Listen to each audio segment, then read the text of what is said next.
special opportunity to hear, special occasion. This is the first time that we had somebody came. A few times we almost had an October 7th survivor join us, but it didn't work out. Not only you, in the past, and then whatever.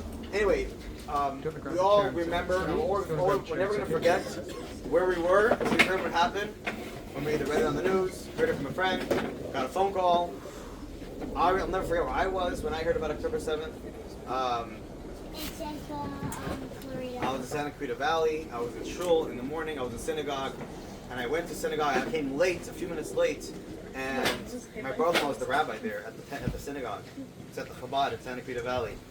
And I walked into synagogue, and I thought everything was good. My phone was off. It's a holiday, right? It was on Simchat Torah, and it's a Jewish holiday. And my phone was off. You're not allowed to be on the phone for 48 hours. And I showed up in the shul, and I opened the prayer book. Allegedly I was praying to God, everything was good, I didn't hear anything. And all of a sudden, my brother-in-law gets up there to give his speech during the, before the reading of the Torah. And he starts talking about, again, I have no context. All I hear he's saying about hostages and about attack in Israel, and I'm like, I felt like, so this last year was 50 years since the Yom Kippur War. Those that don't know, in 1973 there was a big war in Israel, the Yom Kippur War, where they attacked us in Israel, and a lot of bloodshed. We lost close to 3,000 soldiers, and it was really sad that day. And it was 50 years. I thought referring to the Yom Kippur War somehow. I have no idea what's going on. I just hear things about Israel and kidnapping, and then it's going on and on. Like, what should I say on a day like this? You're supposed to be happy because the day of Simchat Torah is a happy day. Simchat Torah actually translates, the holiday means the joy of the Torah, happiness of the Torah, which is you dance with the Torah and you say l'chaim and you're happy. And I'm like, what is he talking about? So I went to the back of the shul. Oh my favorite. And I went over to the guy sitting in the back, and I'm like, hey, what's going on? What happened? What's the rabbi talking about? And he's like, yeah, there's a huge attack in Israel, and all they're saying is that hundreds of people have been murdered, hundreds of people have been taken hostage, and it's really bad. The Hamas came in for paragliders. I hear the word paraglider, and I'm hearing all these things. Paraglider is like a self-driving, kind of like a plane, but not really. It's like this thing that tells you, like a parachute, but you get to fly more and fly over a lot of area. Mm-hmm. Anyway, and I'm hearing all these things, and all I remember is I'm like, what is going on? And my heart was like, I couldn't pray. I mean, I tried, but the words, I was like, anyway. And then you're supposed to dance. And I'm like, how do I dance? You're supposed to dance? We know what happened at the Nova Festival, which was a festival of dancing, but even Simchat Torah was a dance. And I'm not trying to make this about me. I'm trying to tell you about me. I'll never forget. And I'm sitting there, hey, what's up, bro? And I'm like, how do you dance? Anyway, it was very hard. I found it within me to dance because God wants us to dance. It's a holiday. But it was a very sad day. And it's a very sad day in our minds until this very day. And we just passed a year since October 7th. Both October 7th and Simchat Torah. The holiday just passed a week and a half ago. And here we are, 1 year later. And this man was there at the festival. He was there when they came with the paragliders. I don't know his story. I'm hearing it the first time as you guys. And he has a video that he took on his cell phone, a lot of some footage that he took that you're going to see of his experience of being there with those Hamas people with their guns and shooting. He was there firsthand, sharing. Yeah. And you're going to hear from him. And we were very privileged that he came from Israel and he came to share his story, to share his firsthand experience, what it's like. And don't take it for granted. We're grateful that he's alive, because many of us, I'm sure, people that he knew, unfortunately, are not here today. And we're grateful that he could talk about it and bring awareness and to tell the world that never again. Even when we said the Holocaust, really, we have this mini Holocaust that took place on October 7th. So give it up for Shoham Cohen, who came from Israel to talk to us tonight. Shoham, b'vakasha.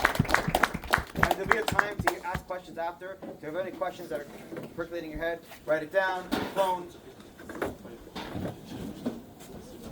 Oh, you want to sit here? Shoham's going to sit. All right.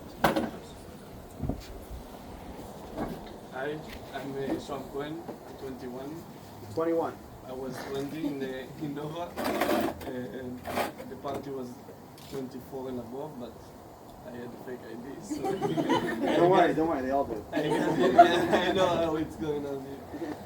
So I convinced a lot of my friends to come with me because we used to go every week or every 2 weeks to nature party in Israel. It's the best. You go with a lot of friends. You meet a lot of community members, you share amazing moments together, You guys hear him? You guys hear him? and you just celebrate life. So I convinced a lot of my friends to come with me. I worked very hard on it because I knew it's gonna be a big party, festival, 4,000 people. It was very, very incredible. It was a cooperation with a festival from Brazil. So they brought DJs from all over the world. So we got there around 2 a.m.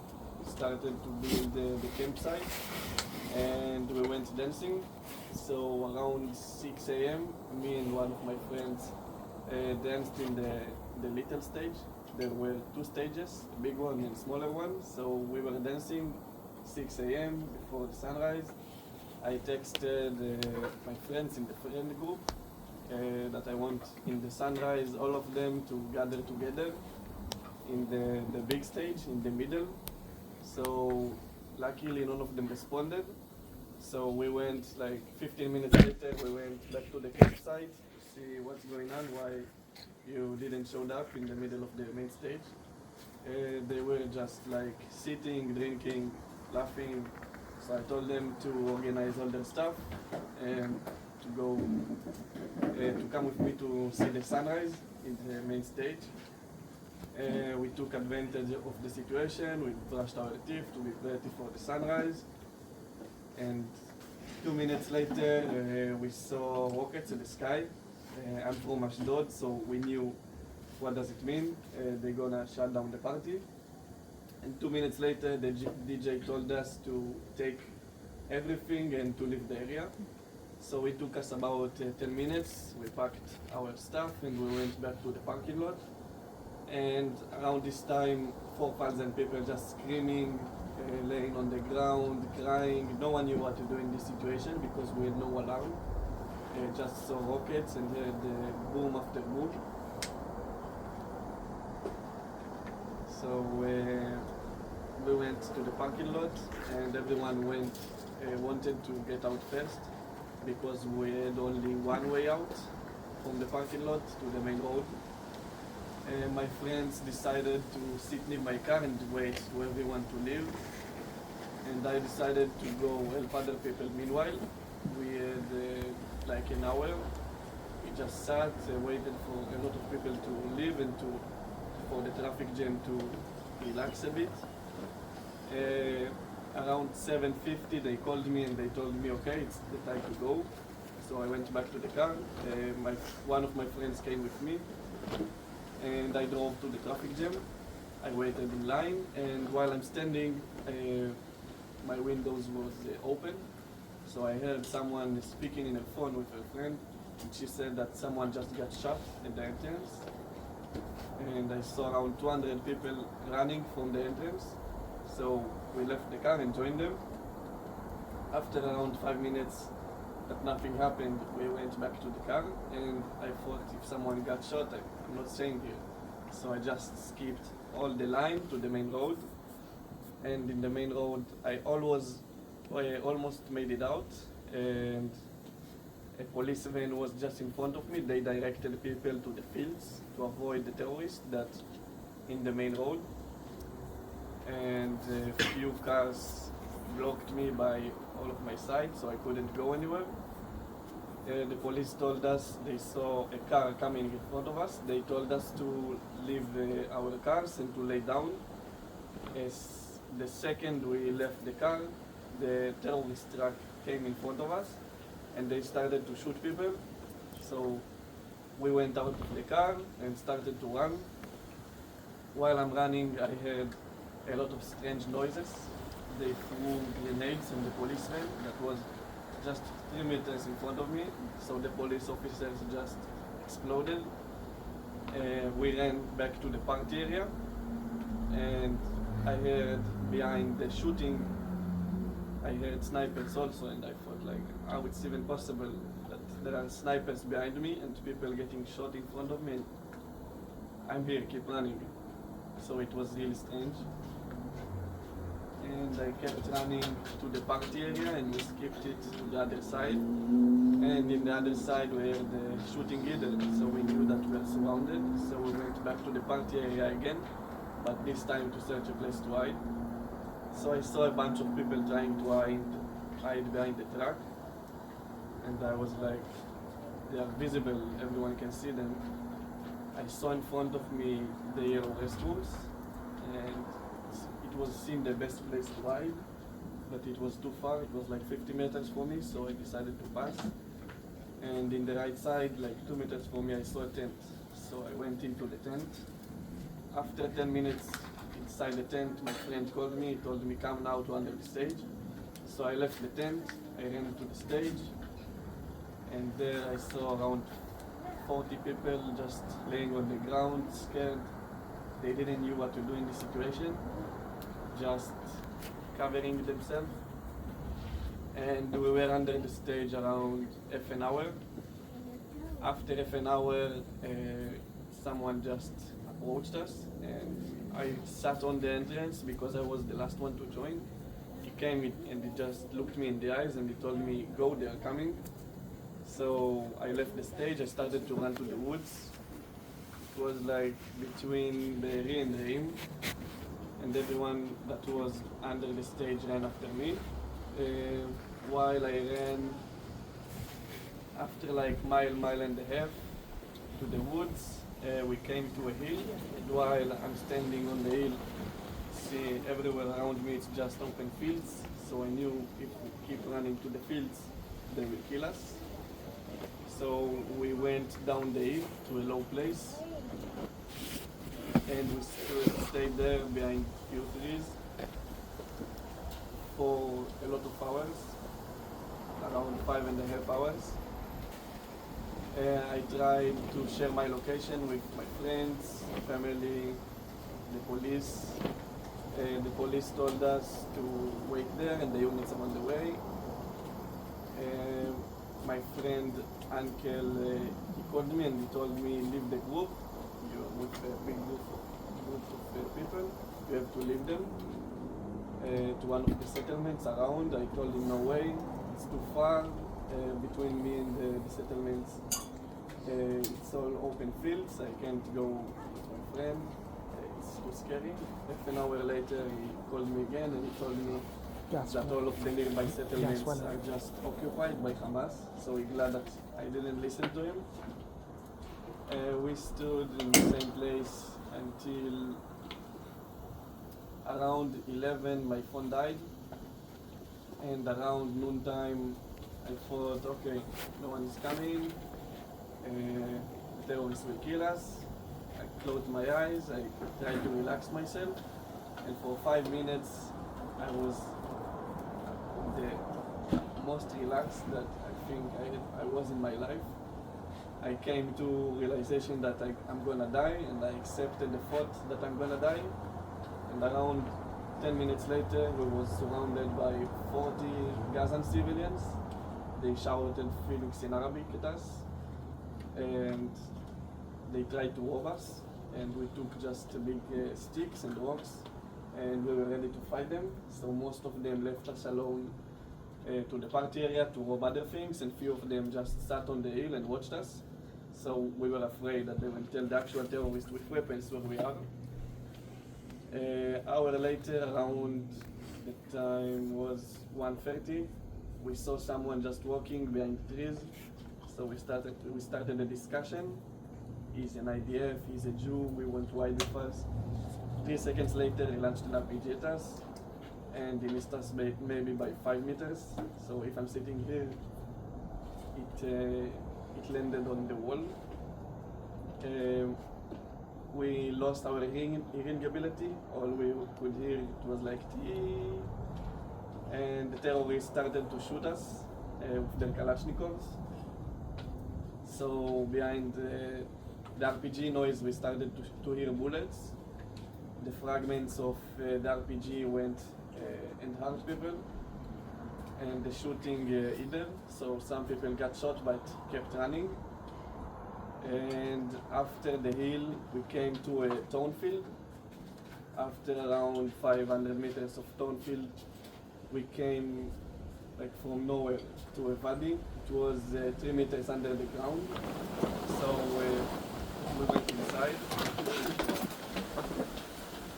We went inside the valley, and everyone just ran to other place because when someone shoots at you, you don't think, you just run. So some people went right into the valley, and I just sat down. Then my friend, a few other people just walked left, and they looked at me like, "What you doing? You just got shot at. Why you sitting?" So I felt dumb, so I went with them left. And at some point, the valley was blocked by a few trees and the metal fence. So I thought, okay, if it's blocked, it's a sign, I'm going to the other way. Someone was like 2 meters tall, he stood behind me and he had a big stick, so he looked like a leader. He told me, he blocked my way and he told me, no, you have to keep going this way. So I listened to him. And we went outside the valley and we came back to the road. Near the road we took a cover behind the trees and some bushes, and there we saw a police officer and 2 soldiers with Kalashnikovs. So we thought, okay, terrorists, because only terrorists using Kalashnikovs and they're gonna kill us.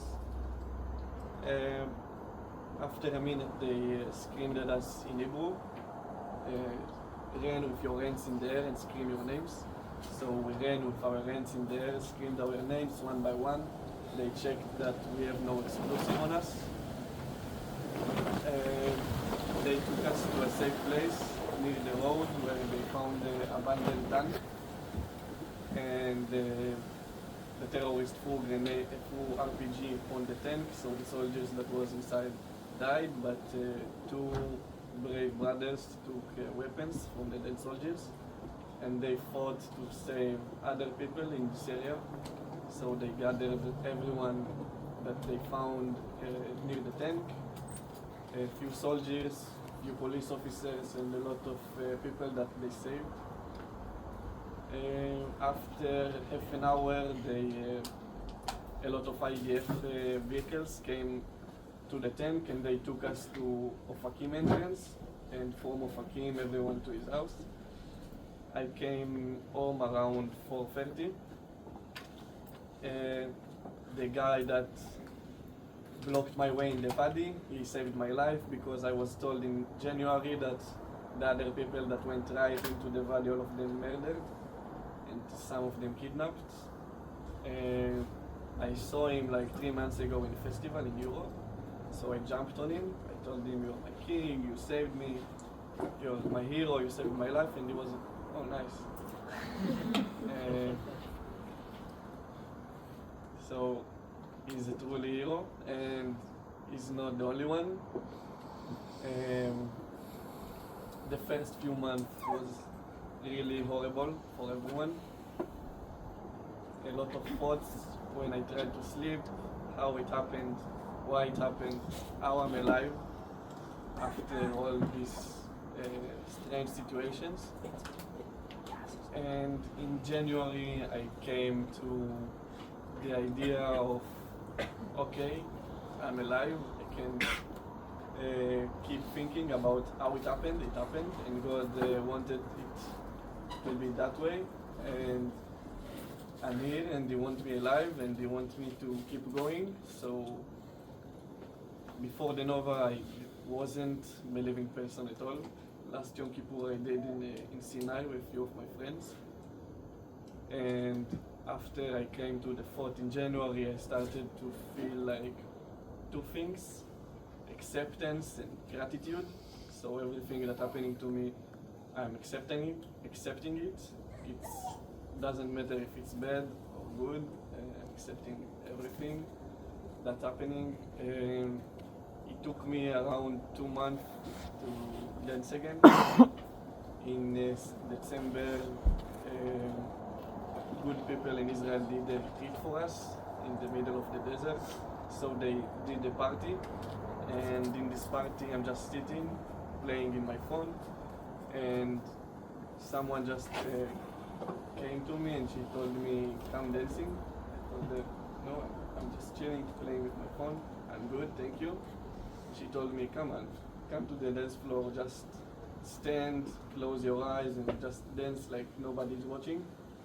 So I stood, I put my phone in the pocket, closed my eyes, and I started to feel the music. So that's the moment when I danced again. Since then, I'm dancing like crazy.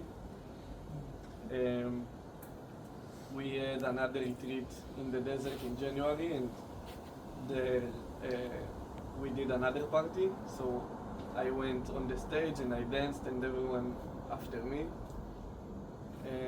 In February, I came here to the North of California.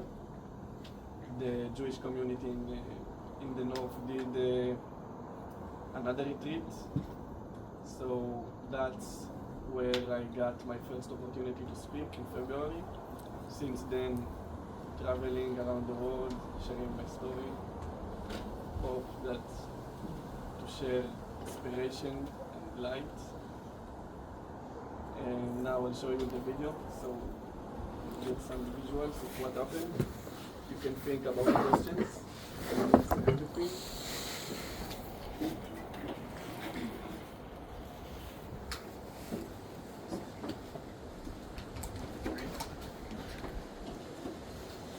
Did everybody see? Yes? Yeah, but what is that for? That's the party.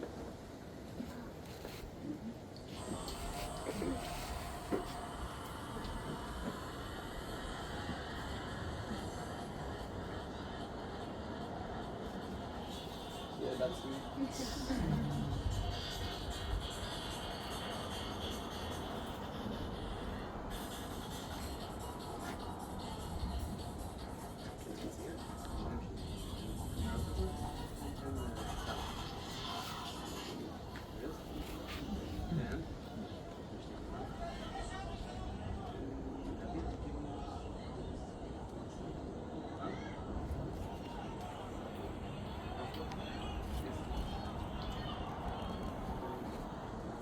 This one now, one side. No, one side.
That's the tent area.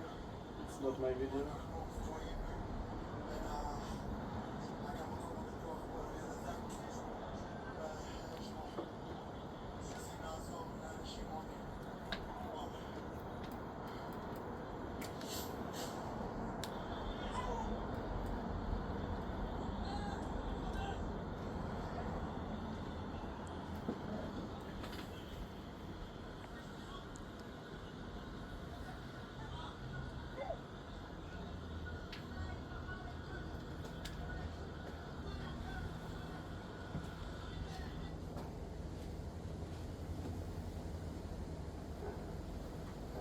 That's around the time when I thought, okay, I'm gonna die.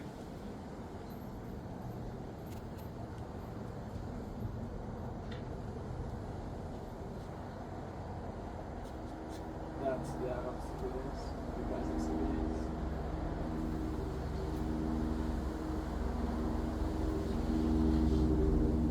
And that's the body. I found it just 2 months ago. The other people went this way. We went this way, and that's the blocked part.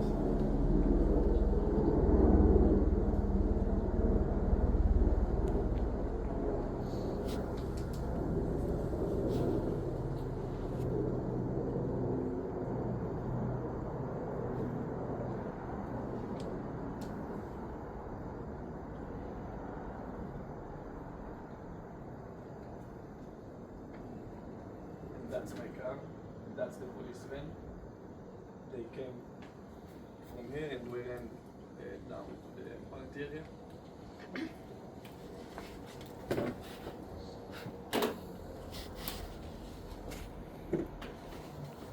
Feel free to ask everything.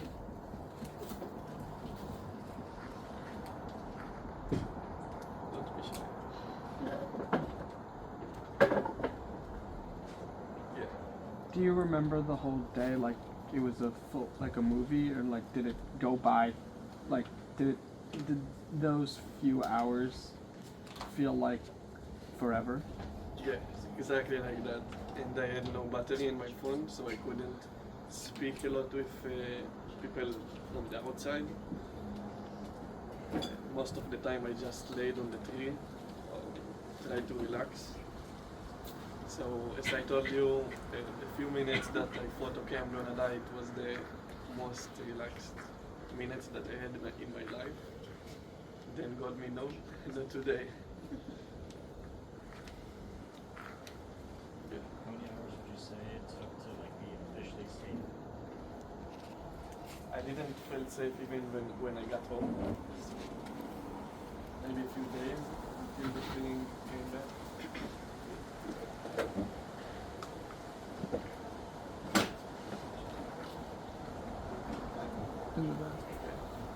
What's the biggest difference in how? Louder, louder, louder. What's the biggest difference in how you approach life now compared to how you approach life Wow, a before? completely different person. I used to walk, like do regular lives. I used to be mad, upset. I'm still getting mad sometimes. Like today, when I missed the train, I wanted to come early around 4 and I missed the train because the guy didn't let me go on the train. So I cursed him and I got mad, but after like 5 minutes I thought, okay, God wanted it that way, so I'm chilling. Now, as I told you, the two words, that's what's going with me most of the time, acceptance and gratitude. And trying my best to keep on this line, this energy, not just for me, for everyone around me, because that's the best for me.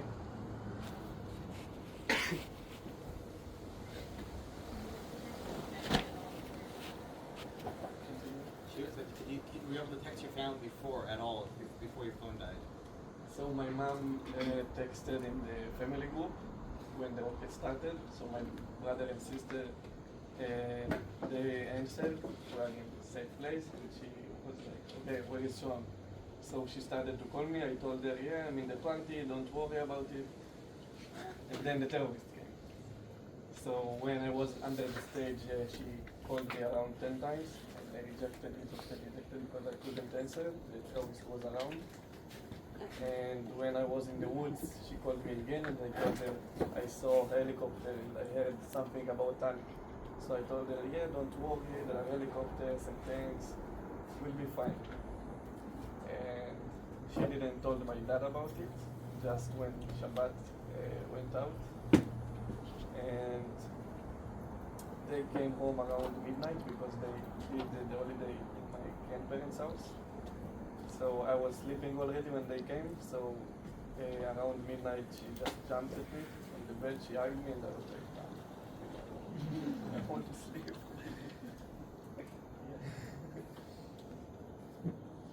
When did you realize that there was a terrorist attack? Like When they started to shoot it. What do you think? What were you like? What's happening? Did you realize what was happening? Did you know they came from Gaza? Did you know anything? When did you find out what happened? Like when did you, while you were there, or once you went home? Maybe a few days after. Wow.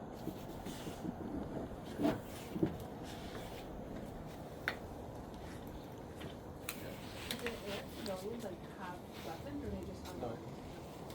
They came teenagers and elderly. They came with their hands, just screamed at us in Arabic. And luckily we had someone with us that knew what they're saying. So they told us stay here.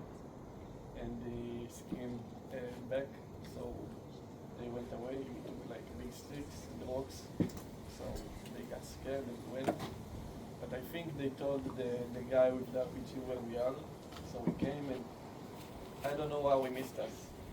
We were 40 people group. And Did he got you? Did he try again? no, after the RPG started to shoot with the Kalashnikov. It was easier because we started to run. So the RPG came and targeted on 40 people. Were all of your friends that were with you okay? My friends that I convinced to come, they are okay. I have a few friends that I didn't convince and couldn't make it.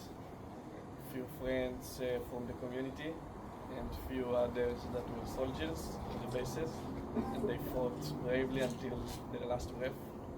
They died as heroes. Wait, so how did you get out? Did you just wait for them to leave and then you like ran? No, after She asked, how did you get out? Did you wait for them to leave?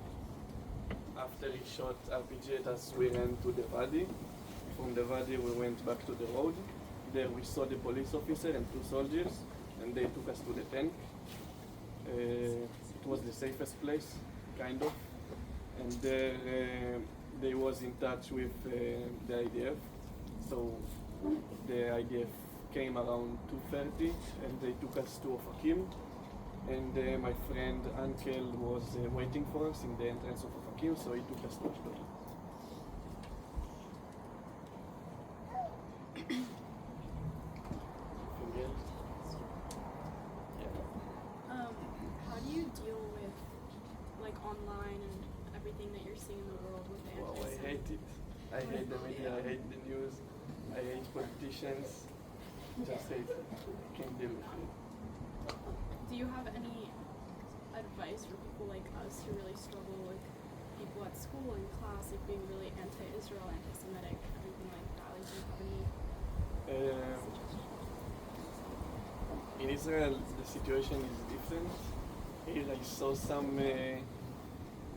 protesters and some dumb people. It's very different. In Israel, you know, the situation is the left versus the right. So the left is more wants to do like peace with the Arabs, and the right is against it. Because right now we need to win the war. But for me, we lost it in the same day. I really hate the people that's talking and talking. They don't want to listen to our side, so they are not open-minded for me. So not bothering to try to talk to them, but there are people that really want to know what's the situation. So they just people worth the talking. I answered your question. Yeah. I can't remember your question. It's like good, thank you. Anybody in your group been taken hostage? Anybody from your friends? No? Shah.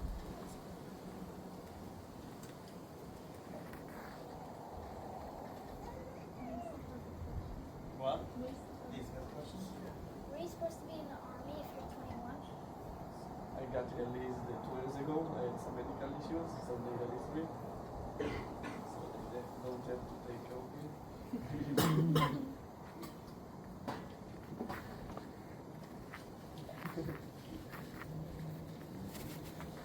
Yeah.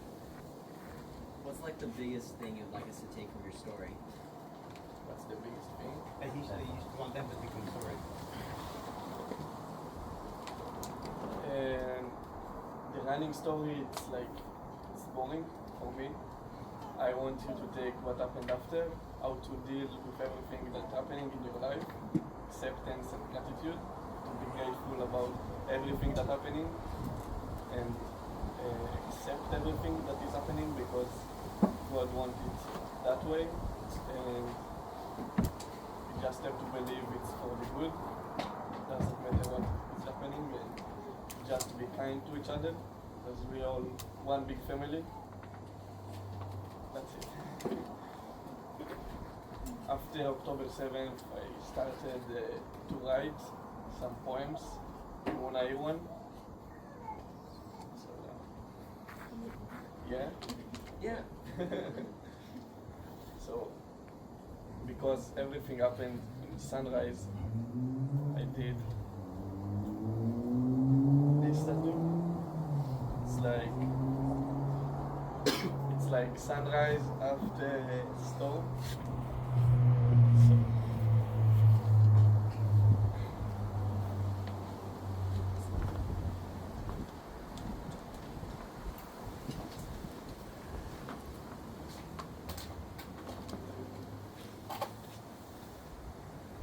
going like this. There is something beautiful in sunrise. New day, new beginning. No matter what have been yesterday, no matter how cold and scary it was, no matter how long and stormy is the night, there is something beautiful in sunrise because even after the darkest night, the sun in fact will rise and shine. Thank you.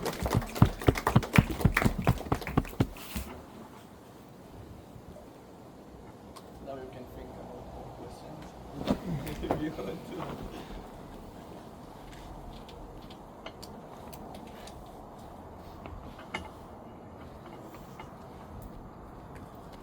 Yeah, Share the questions.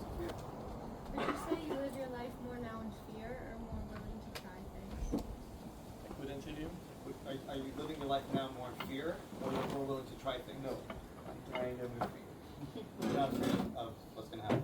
A few days ago, we went to a festival in Mexico, and when we came to the dance floor, we saw everyone running. It was really scary because we were in the middle of Mexico, and we are the only Israelis there. So we went back to the room, scared, like no, we didn't know what to do. My friends thought, okay, we have to go, we have to leave. I told them, listen, I ran from terrorists, and I'm here right now. I'm not gonna be scared from few Mexicans. So they stayed in the room, and I went with other friends to dance all night. And it was crazy, one of the best nights I ever had. So I'm not afraid. Yeah. Where else have you told this story? Like, I think in more than 12 countries, like in 10 states. And last time when my visa expired, we went to Panama, Costa Rica, and Colombia. After the winter, I'll go to do a tour in France, in a lot of universities. So it's gonna be a crazy one. And today I met with someone from the FIDF. He told me that he has a lot of connections all over the world, Australia, Africa, and so he can connect me to people there, speak to them, but I just need to find a sponsor, so I'll work on it. And hopefully I'll speak everywhere until everyone will know what happened. Yeah. What's your favorite festival you've been to? My favorite festival?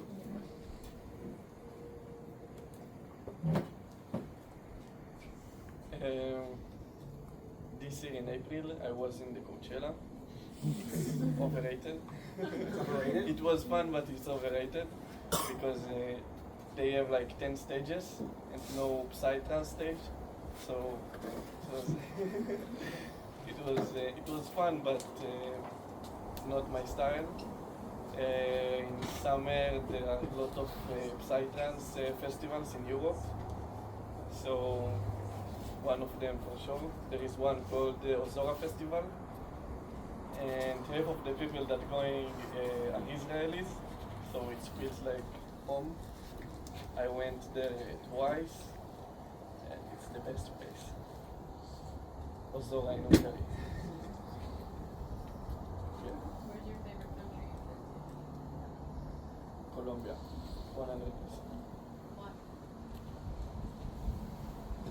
Because I came there to speak, like in Bogota and Medellin, and then summer break started, so no one could come to the events with us. So we had like a month just for us. So we met some friends there, so we started to travel all over Colombia, on the beach, in the forest, on San Andres Island, so it's crazy. And I really like nature, and Colombia has a lot of nature. So I did a bungee jump from 130 meters. That was scary. That was scary. I did skydiving, and I felt more unsafe doing the bungee than the skydiving. So just 3 minutes, I holded the fence, and I was like, 3, 2, 1, go. And I couldn't for 3 minutes. And then my friend told me, listen, you're cheating on yourself for 3 minutes, you need to jump. So I just did one more time, 3, 2, 1, and I jumped. It was amazing. It was really amazing.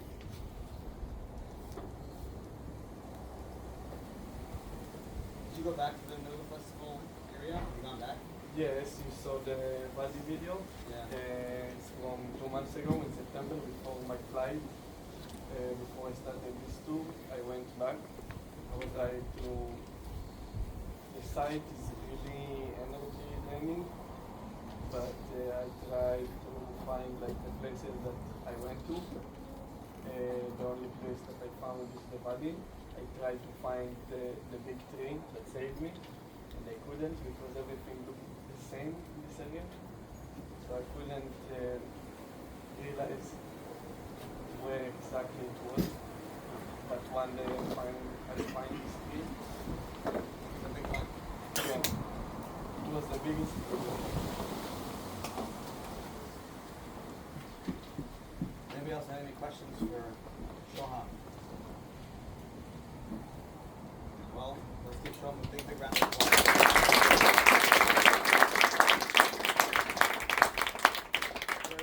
Very grateful that he came to join us and to share his stories. And I'm grateful to God that he survived. Look at this beautiful dude. Did it bring out more Jewish pride, or did you question God more after? Like after the story? What I told you before the Nova, I didn't used to believe.